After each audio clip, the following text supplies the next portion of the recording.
going to move on to corrective consequences. Again, corrective consequences may need to be utilized when student behavior becomes a pattern. So if your plan for early stage misbehavior is not working, then we can start to establish what are we going to do for corrective consequences. No matter what, the plan is to be implemented needs to be consistent. Once students fully understand your classroom procedures and your classroom rules, calmly implement consequences when rules are violated. Corrective consequences need to be implemented consistently so that students will take them seriously. Fairness or excessiveness may be argued by a student if certain behaviors receive a consequence for some, but not for others. There are a couple of important points to note on here besides the consistency. Make sure that whatever corrective consequence you use really fits the severity and frequency of the behavior. Plan to be unemotional in your response. I know that sometimes students push our buttons and it can warrant us to want to have an emotional response, especially as it gets towards the end of the day. But it's very important that you focus on the behavior that's observable and use that as a way to correct the behavior. Also, plan to be brief when you interact with students. We don't want this to take away from your classroom lesson and your teaching. On the right-hand column, you will see several corrective consequences. Loss of points, often called response cost, is really about taking away on something that everybody has already been given. So for example, if everybody gets participation points and part of that participation is to follow the rules and expectations within the classroom, if a student doesn't abide by those, they may receive no participation points for that particular lesson or time. Also, with the loss of points, it's important to note if you use Class Dojo or some other sort of point system, these may not be effective with all types of students. It's also important whether you're going to take points away or you're using some sort of dojo to maintain the integrity of the student. And what I really mean by that is if you think about students with grades or passing back papers and what their academic grade was, you wouldn't hold that up and show that in front of the whole class. So just be mindful of points are often a behavior grade, and to have those between you and the student is important, and homeschool communication, but having those available for all the other students to see may not be the best practice. Detention, behavior referral, I think those are pretty self-explanatory. Time mode is a great one to use in secondary, looking at middle and high school. As you know, there's the passing period, and oftentimes if a student misbehaves and it takes class time away from the other students and what you need to be covering, it's really amazing how just taking 10 to 20 seconds off that passing period and that time that they're owed back can really help in correcting some of that behavior. Time out in class or time out in another class. This could be called a multiple of things. It could be your calm down corner or your coping corner. These are really great for students who maybe have some regulation issues with behavior or kind of start to amp up behavior when they get upset. So be thinking about, if a student needs to take a break, that timeout to just kind of readjust and rethink things is a great corrective consequence. Restitution. Restitution could be for something very small, or it could be something larger. For example, if a student often goes in, makes a mess of various things and doesn't clean up after themselves, their corrective consequence could be that they need to go back or be in charge of straightening the area. Again, restitution can also work in social situations. So if a student misbehaves or calls another student names, restitution could simply mean going back and apologizing and helping them learn the correct behavior of how to handle that conflict. Positive practice. This is a really good one. If a student breaks a rule about behavior that can easily be practiced correctly, this could be a good one. So for example, Students need to line up at the door, and Johnny often does not push in his chair and runs to get in the front of the line. So positive practice might be, okay, we are going to practice getting in line for today. I need everybody to go ahead and push in their chair and walk directly to get in line. This positive practice might also be a pre-correct. So you're telling them ahead of time what you expect. You're showing them how to do it or having them all do it together and then get in line. One that's not listed, but also a great one. Let's say we've practiced pushing in the chair, getting in line. Johnny still runs and gets in line. You could simply say, okay, we're going to do a rewind. Johnny, I need for you to maybe go back, push in your chair, and try that again. That's also a corrective consequence of having them repeat and teach the behavior.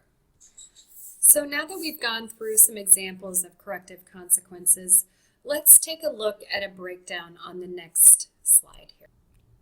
So when we think about establishing corrective consequences, there's really two types. We've got progressive and non-progressive. I'm going to go into that here in a minute. But there are several questions here that you can use to evaluate consequence structures in your classroom. No matter if it's progressive or non-progressive, it's always important to look at these things. Do my consequences treat students with dignity and respect? Are they really working? And are they helping my efforts to motivate my students, continue to build relationships, and to be responsible and actively engaged in instruction? I'm going to reference you to a handout in the resources section as well on developing corrective consequences. This is called flipping the card. So if you have a flip the card system in your school, this is really a progressive type system. So they go from green to yellow to orange to red. There's different variations. This is where each level is getting a little bit more difficult, or the consequences getting more severe as you move up. So that article is really good and kind of talks about how the non-progressive consequences may be the better way to go with certain students. I have a really good story I want to tell about the progressive consequences here for a minute, and just to kind of help you developmentally to think about. So as a school counselor, I was working with a student. He often misbehaved in class. He was well beyond the early stage misbehavior. He had some definite patterns going on, and the teacher had called me in and asked me, can you come and talk with this student?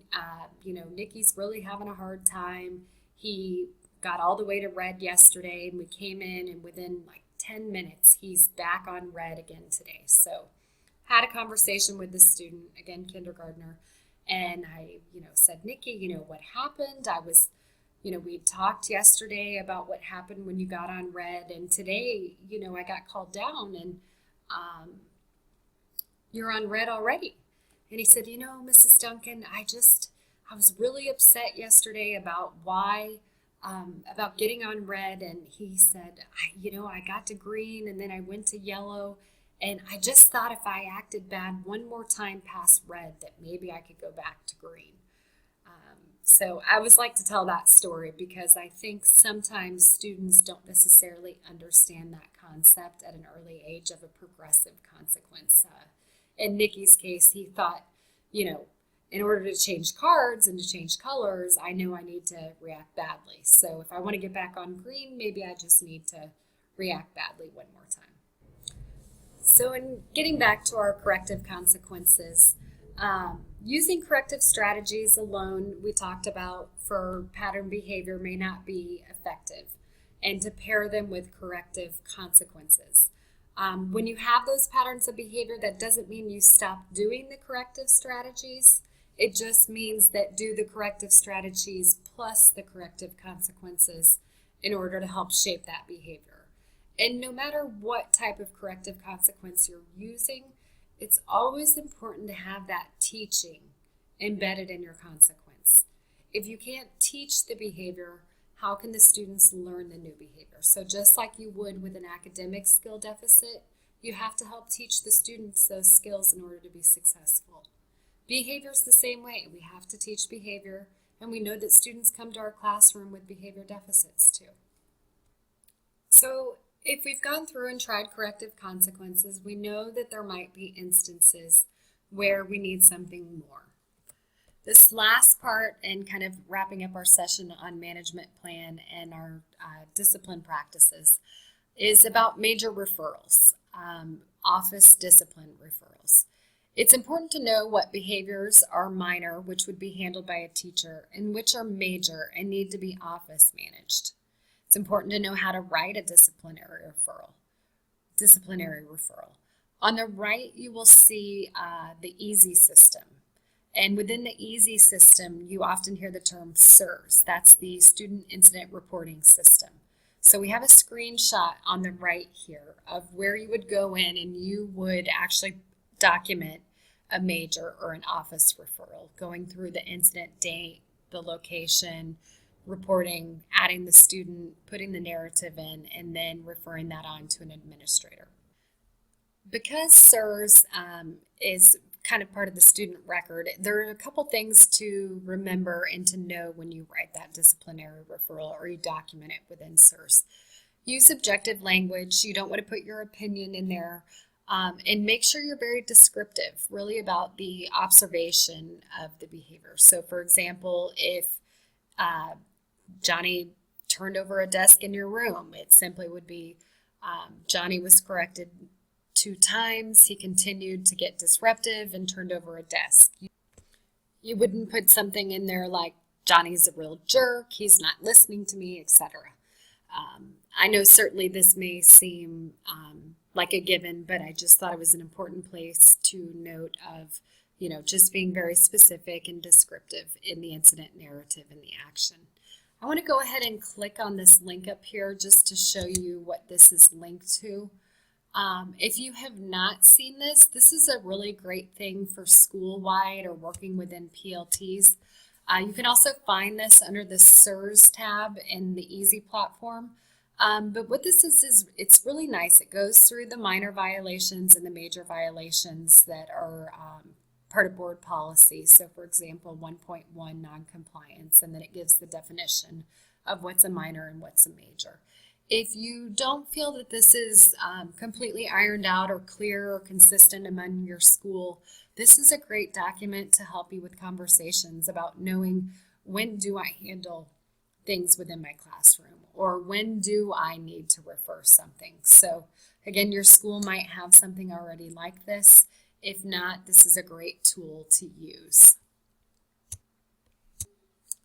So that's a great document to use. This really concludes our session on the management plan